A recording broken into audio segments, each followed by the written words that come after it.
Ok, donc là on a créé une machine qui envoie des millions de petits explorateurs dans des mondes parallèles et qui revient avec la meilleure réponse du meilleur monde possible.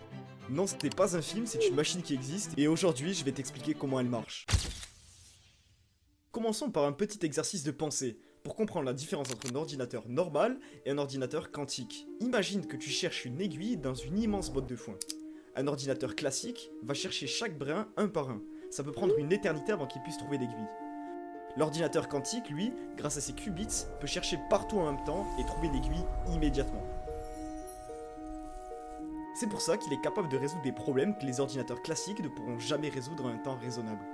Mais comment cela marche? Un bit, c'est la plus petite unité de pensée d'un ordinateur classique. C'est comme un interrupteur, soit la lumière est allumée, 1, soit elle est éteinte, 0.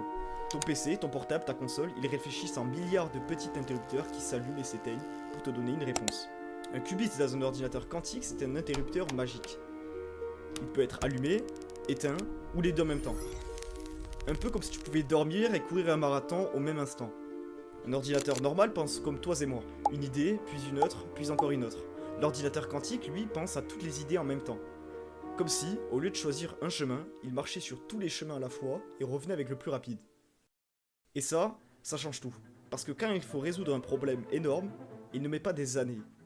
Il peut mettre quelques secondes. Et ça va littéralement bouleverser notre quotidien. En médecine, il pourra tester toutes les recettes pour guérir une maladie en une seule journée. En écologie, il peut trouver comment utiliser moins d'énergie sans perdre de confort. En science, il pourra imaginer des choses que personne n'a encore vues et voir si elles marcheraient avant même de les construire.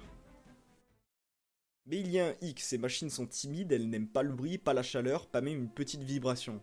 Elles doivent être enfermées dans des frigos géants plus froids que l'espace. Aujourd'hui, il y en a quelques-unes cachées dans les laboratoires. Elles coûtent une fortune, mais chaque année elles deviennent plus fortes. Et un jour, elles sortiront de leur coffre glacé. Tu ne les verras pas, tu ne les entendras pas, mais elles seront là, derrière les médicaments que tu prendras, derrière les décisions qui sauveront la planète, derrière les voitures, les avions, les usines et même ton téléphone. On vit dans un seul monde, mais la nature en cache peut-être une infinité. Les ordinateurs classiques suivent un seul chemin, les ordinateurs quantiques voyagent sur tous les chemins à la fois et choisissent le meilleur pour toi. Si tu veux continuer ce voyage dans les technologies qui vont changer notre monde, abonne-toi et like cette vidéo.